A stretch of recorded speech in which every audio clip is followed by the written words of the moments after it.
Welcome to Gatherlings, your bonus experience to a gather of gatherings. In our last episode, A Rhumba of Rattlesnakes, we faced the music of the rattle, met a legendary snake named Johnny Cash, the lovely Tesoro, and more. But our visit with Amy Brumbaugh at Save the Snakes was too rich and too delightful to squeeze into just one gathering. That's why in this bonus Gatherlings episode, I am sharing with you the full unfiltered tour. In the main episode, we focused on the rattlesnakes, but in reality, it was a whole serpent festival in there. We're talking an eastern indigo snake named Orlando, Groundzilla the gopher snake, Athena the coastal carpet python, she's a goddess, and more. What do you even call a mix like that? A medley of serpents? A negotiation of nope ropes? I'm not sure that I made that one up. I'm sure I didn't. You'll hear me touch a snake for the first time, spoiler, not slimy, and learn how egg cartons and Capri Sun boxes turn into top-tier snake enrichment. So come on in, the doors and buckets are safely open. Let's go behind the glass and into the world of Save the Snakes with Amy Brumbaugh. So we're at Save the Snakes is it Rancho Cordova or Sacramento? Yeah, I think technically Rancho Cordova. Rancho Cordova. Yeah. And can you state your name for us? My name is Amy Brumbaugh. Amy, you're going to give me a tour, right? Yes. Okay. Yes, you just walked in the door and you were greeted by our snake room. So as people come in, the first thing they see is our lovely snake room. So these are all of our snake ambassador animals. So we have a collection of about 25 individual snakes here. And we have many that are non-venomous, and we also have 6 that are venomous snakes here. So all of the venomous snakes are rattlesnakes. They're all also California natives. So we have 4 of our northern Pacific rattlesnake, which is a type of rattlesnake that you would find here in Sacramento and in most of Northern California. And then we have our western diamondback rattlesnake, who we can describe for your listeners, but his name is Johnny Cash. Is he the one that's down here? He's the one that's looking at us. He's coiled up. He's resting comfortably right now, but he's looking right at us. He's very alert and aware when there are visitors. Okay. And he's our biggest. So the western diamondback is found in the southern part of California, and their range extends into Arizona, New Mexico, Texas, and down into Mexico. They're a really iconic species that you would find in like old Western movies. Wow. So anytime you think of like John Wayne movies, there's a rattlesnake with its tail buzzing. It's likely a western diamondback rattlesnake. So it's an iconic kind of Hollywood standard. Definitely, yes. Iconic Hollywood snake species. Okay. And Johnny Cash is kind of a local celebrity. He was kept as a pet for 9 years in Folsom. People keep rattlesnakes as pets. They do, yeah. Okay. Some people do. It wouldn't be my preferred thing to do, to keep a rattlesnake as a pet. There's definitely a lot of risk involved. Yeah. So some of our animals here were former pets and their owners could no longer care for them. Okay. And so we took them in, gave them a forever home, and now they help us to teach people about snakes and about snake safety. So I have a rattlesnake in a bucket here to show you if you would like to see. I would love to see one. Let me get my camera ready if that's okay. Of course. So I will we're going to want to keep as much distance as possible from the bucket. About 3 feet is probably good. Is this good for me? Yeah, you're totally good there. Okay. This is Tesoro, who's in the bucket here. Okay. And you'll notice that I am using my safety gear. So I've got gaiters to protect my feet, and I'm going to be using tools to open the bucket and to maneuver the snake. Okay. So we never touch rattlesnakes with our hands here. Never. Never, ever. Not when we're working with them, bringing them out of the buckets and such. In certain scenarios, if you're doing like medical procedures, you might do a procedure called tubing, which is different procedure, which we're not going to do today. Okay. That would be the only time I would put my hands on a rattlesnake. No tubing. Okay. No tubing today. And what is this snake's name? The snake's name is Tesoro. Tesoro. Mm-hmm, means treasure. Treasure. So, oh my goodness. I've got her in the bucket there. Tesoro's a little bit on the shy side. That's okay. I'm good with Tesoro being shy. I'm totally fine with that. There it is. Holy moly. That is musical. That is a dance. sorry, sweet girl. Oh, my Lord. Hi, baby. No way. No way. No way. No, There she no, no, is. no, no way. Are you beautiful, beautiful. So beautiful. So you can see she's calmed down a little bit now. Oh, sure. She's not rattling anymore. She's very alert. But I'm just going to put her back into her house. You're welcome I to. think that's a great idea. Can take a. You can come around the corner if taking photos. Just right back in here, little lady. There you go, sweetness. Put the tail in, baby. There we go. What? You are like a magician. I'm just going to lock her back up so she's all safe and sound. Tesoro. There we go. Tesoro. Tesoro. Tesoro. I'm sorry, baby. Did you get some photos? I got some great photos. Oh, good. And some great audio. Yeah. Oh, my goodness. Yeah, no, that's a sound. Do you ever get tired of that sound? No, I don't think I ever get tired of that sound. I also never feel fully complacent around that sound. Yeah. So one thing that's extremely important to myself and us as an organization is safety. And so there are certain safety procedures we follow with every single interaction with a rattlesnake.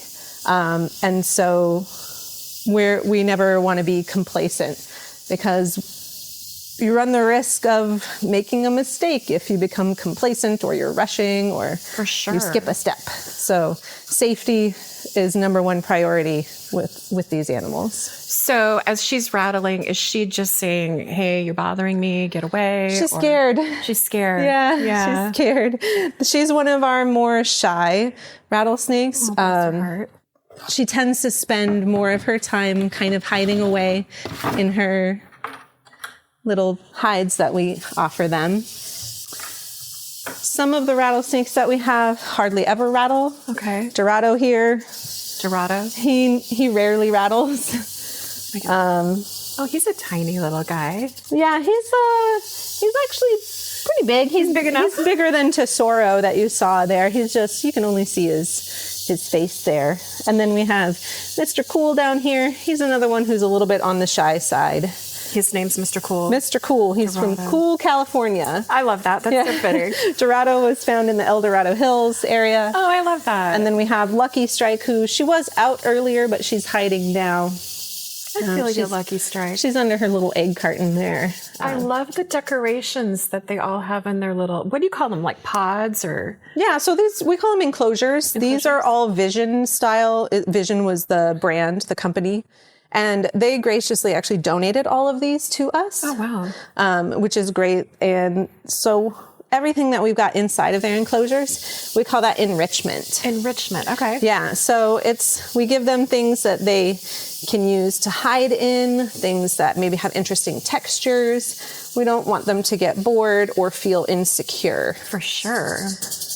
I love that how creative it is. There's like an egg carton, and I love, is that Sierra Nevada Pale Ale? I love that. There's some Capri Sun boxes. Yeah, so a lot of us just like keep boxes that we gather, at home, and we'll bring them in different size boxes for different size snakes. I don't know if you can see, we've got a corn dog box up here for this snake. What kind of snake is that up there with the corn That's dog? an Eastern indigo snake. Eastern indigo. This is another Eastern indigo snake. So same species.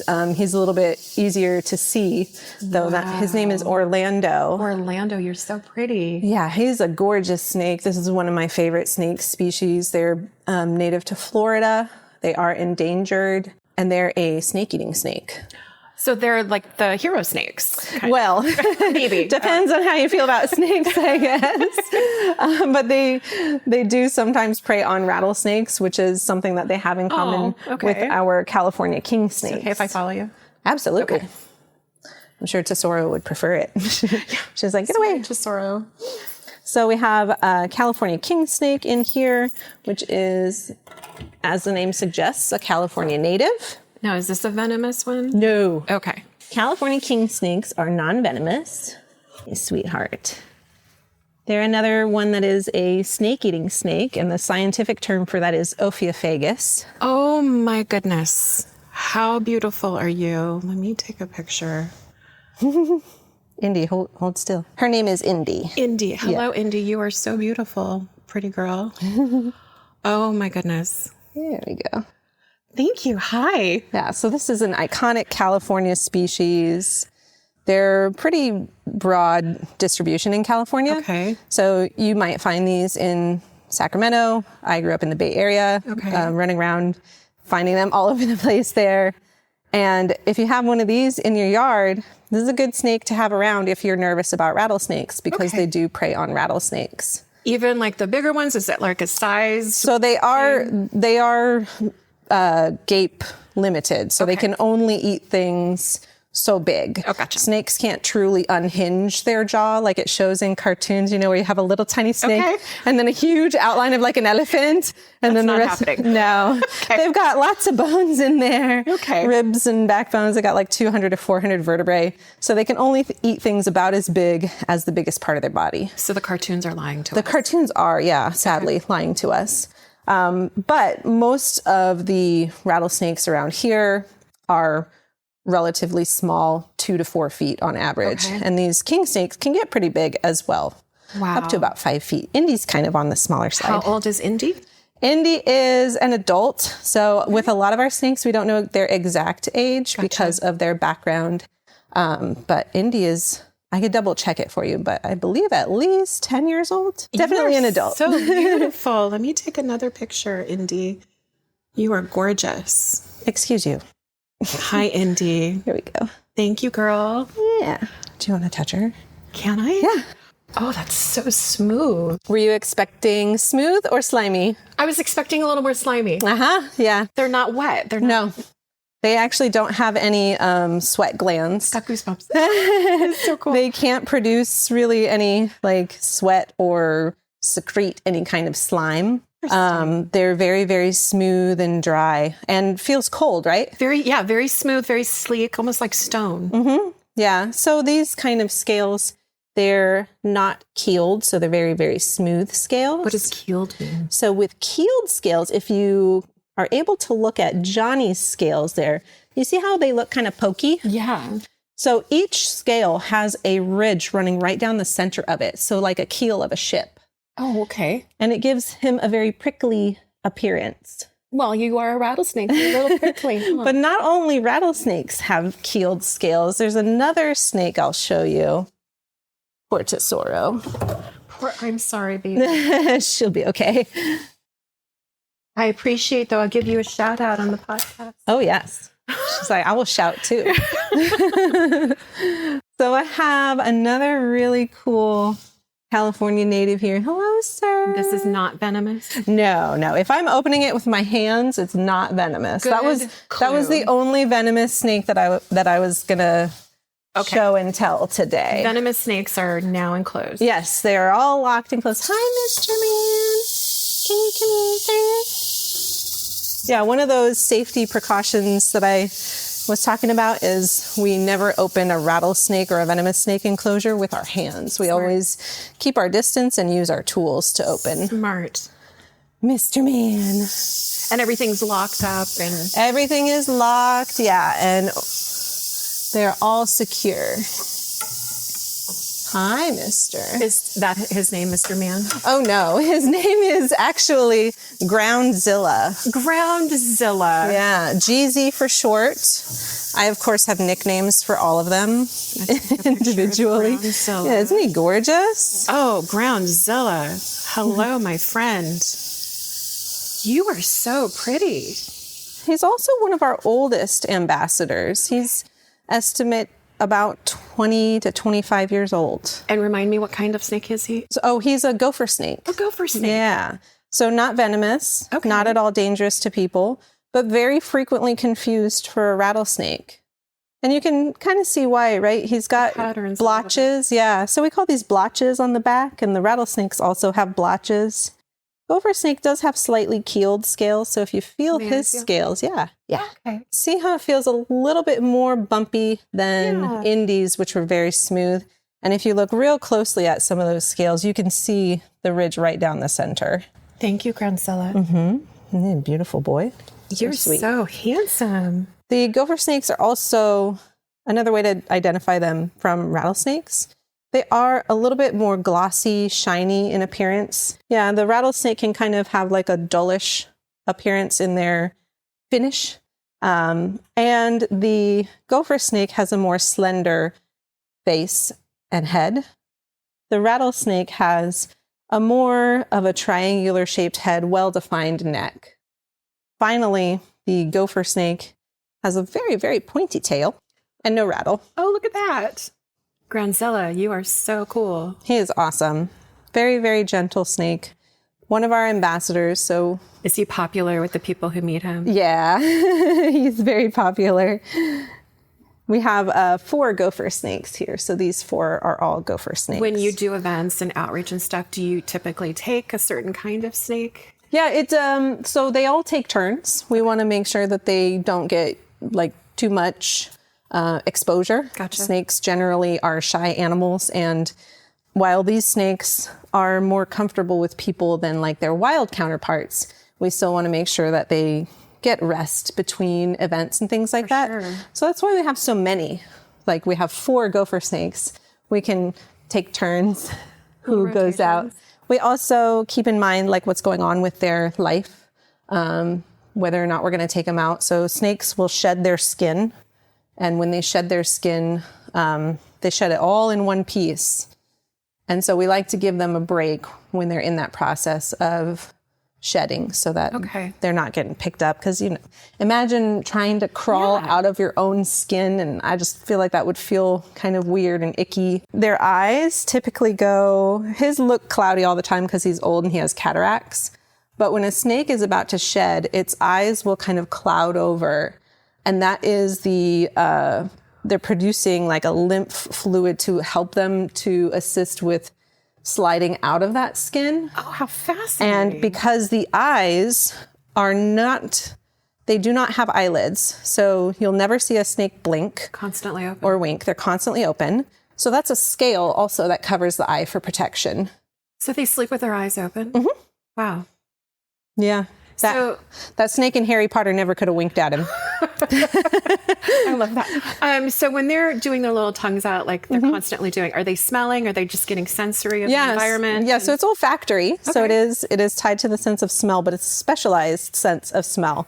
And so they have a forked tongue, as you can see, and they have a organ in the roof of their mouth called the Jacobson's organ. And when they flick the tongue out, they're collecting little tiny scent particles out of the air. And they bring the tongue into the mouth. It flicks into the Jacobson's organ, has a direct line to the brain, and it gives them information about what it is they're smelling.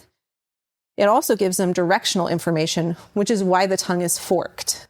Wow. So concentrations of scent will be higher on the left fork. That means the scent came from the left. That is so cool. Isn't that cool? So that helps them to locate their prey. It helps them to find other snakes, water, danger, so all kinds of things. The tongue is like a GPS for the snake. Yeah, pretty much. Okay. Yeah. Wow. Miss Groundzilla. Groundzilla, GZ for short. GZ. Mm-hmm. Hey, GZ. One of the oldest ambassador animals that we have here, about 20 to 25 years old. Wow, that is how long do snakes live on the average? It depends. In human care, they can live quite a bit longer. 20s, 30s is not uncommon for a snake in good health in human care. Mm-hmm. In the wild, it tends to be shorter. They have more dangers, more threats in the wild, and more potential for diseases and things like that, predation diseases. Gotcha. Do any of your snakes ever hang out together? Oh, that's a good question. So we do not have the snakes hang out together. There are some snakes that are social in the wild, and they're and they will spend time in very close proximity with each other, especially during like the winter time when they're in brumation, which is like a form of hibernation. Oftentimes animals like rattlesnakes will cohabitate over the winter in like communal dens or burrows. However, in this environment, this is not a natural environment. We don't want any potential mating between animals. And we also have animals who are snake-eating snakes. So they all stay separate from each other. That makes snakes. Makes sense. Yeah. Yeah. So we keep them all separate. They do go on events together, but we'll carry them in individual travel containers. So a travel container might be a bucket like this. Okay. We'll usually have them bagged in just like a pillowcase. Oh, okay. Pillowcase in a bucket, and then they're ready to go.